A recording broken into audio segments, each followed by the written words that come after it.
ఏనుగు తర్వాత ఒక బాలుడు. ఆ బాలుడు ఏం చేస్తాడు అంటే బాలుడికి ఎప్పుడూ సంతోషమే. మీరు పిల్లల్ని చూడండి, చంటి పిల్లల్ని. పిల్లలంటే నేను ఏదో 8th క్లాస్కో 9th క్లాస్కో వచ్చిన పిల్లల గురించి మాట్లాడటం లేదు. చిన్న పిల్లలు అప్పుడప్పుడే నడక రావడం, నడక వచ్చినటువంటి వాళ్ళు, పాకుతున్న వాళ్ళు, ఇలాంటి పిల్లలు ఉంటారు. వాళ్ళ దగ్గరికి వెళ్ళి మీరు విచిత్రం ఏంటంటే చిచ్చి అనండి, వాడు ఇంత బోసినోటితో నవ్వుతాడు. చిచ్చి అంటే వాడు నవ్వుతాడు. మీ దగ్గరికి వచ్చి చిచ్చి అన్నారనుకోండి, అవతల వాడి మీద కలిగి పడిపోతారు. చిచ్చి అంటే మీకు మీ వ్యక్తిత్వాన్ని నశింపచేసేసినంత పౌరుషం వచ్చేస్తుంది. పిల్లాడి దగ్గరికి వెళ్ళి చిచ్చి అంటే నవ్వుతాడు. వాడి దగ్గరికి వెళ్ళి నా కన్న అన్నారనుకోండి నవ్వుతాడు. నా కొండ అన్నారనుకోండి నవ్వుతాడు. ఒరే నాన్న ఎంత బాగున్నావరా అన్నారనుకోండి నవ్వుతాడు. నల్ల చిచ్చిడే అన్నారనుకోండి పిల్లాడిని నవ్వుతాడు. వాడికి అన్నిటికీ నవ్వే తప్ప, వాడిని తిట్టినా నవ్వే, కొట్టినా నవ్వే. వాడికి ఏం చేయనివ్వండి వాడు నవ్వుతాడు. అయ్యయ్యో ఒక్కొక్కసారి ఏమిటేమిటో చెప్పేసుకుంటుంది అమ్మ పిల్లాడికి. ఒళ్ళో కూర్చోబెట్టుకుని ఏదో వాడికి తెలుసున్నట్టు. నేను కొన్ని ఇళ్లలో ఇలాంటివి పరిశీలన అంటే నాకు చాలా సంతోషం. అందులో తల్లి పిల్లల అనుబంధాన్ని పరిశీలన చేయడం అంటే నేను ఆ మాతృత్వాన్ని దర్శనం చేసి పొంగిపోతుంటాను.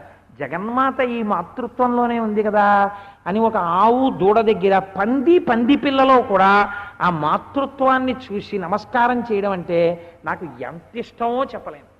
అమ్మకి అంతకుముందు ఎవరితో ఆవిడ ఎక్కువ మాట్లాడదు, ఇంటికి వచ్చిన వాళ్ళని కూడా పలకరించదు. ఓ పిల్లాడ పుట్టనివ్వండి, ఎక్కడి నుంచి వస్తాయో తెలియదండి మాటలు, ఎప్పుడు నేర్చుకుందో తెలియదండి కథలో. ఆ పిల్లాడిని పడుకోబెట్టుకుని ఒరే నాన్న మీ నాన్న ఆఫీస్కి వెళ్ళారు ఇప్పటికి రాలేదు అన్నీ వాడికి ఏం తెలుసు. వాడు ఉంగా అని చూసి నవ్వుతాడు. నువ్వైనా మీ నాన్నలా తయారైపోకే అని వాడు ఏదో పట్టుకుంటాడు. ఒరే ఆ చీర అలా లాగేకిరా అంటుంది. అబ్బబ్బబ్బబ్బా తినేస్తున్నాడు అంటుంది. ఓ మాటల ఆఖరికి ఎప్పుడు మాట్లాడమే అని పెళ్ళైన కొత్తల్లో ఉన్న భర్త కాసేపున నీ ఫైల్ చదువుకొని ఇస్తావా, ఏమిటి వాడితో అంత ప్రసంగం నీకో అంటాడు.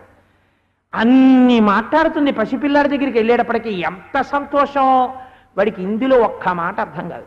వాడికి ఏమర్థం ఉందో తెలుసా అండి, మా అమ్మ ఒకటో నోరు కదుపుతోంది, నా వంక చూస్తోంది, ఇలా అంటోంది అలా అంటోంది.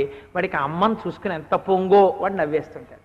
వాడు ఎంత నవ్వేస్తుంటే అమ్మకి అంత సంతోషం, అంత పొంగిపోయి వాడిని హత్య చేసుకుంటుంది, కౌగిలించేసుకుంటుంది, ఎత్తుకుంటుంది, ఆడుకుంటుంది. వాడికి ప్రమాదం అని కూడా తెలియదు. వాడిని తీసుకెళ్లి మీరు చెట్టు కొమ్మ మీద పెట్టి పడిపోతున్నాడు అని వాడు పడిపోతుంటే పట్టుకున్నారు అనుకోండి, ఓరి దూర్తుడా అమాలను వదిలేస్తే అని వాడు అండవు. వాడు మేనమామ పట్టుకోగానే వాడు పక్క నవ్వుతాడు. వాడికి అన్నిటికీ నవ్వే. వాడికి దేనికి అసలు దుఃఖం అన్నది వాడికి లేశ మాత్రం ఉండదు. అన్ని సంతోషమే వాడికి. ఎంత ఆనందమో చెప్పలేను. ఇరుక్కుపోయిన కంపార్ట్మెంట్లో కూడా వాడు హాయిగా అమ్మ భుజం మీద నిద్రపోతాడు. వాడికి ఏ గొడవ ఉండదు. అందుకని నేను ఒక బాలుడిలా ఎప్పుడు సంతోషంగా ఉండాలి. దేనికి ఏడవాలి అసలు?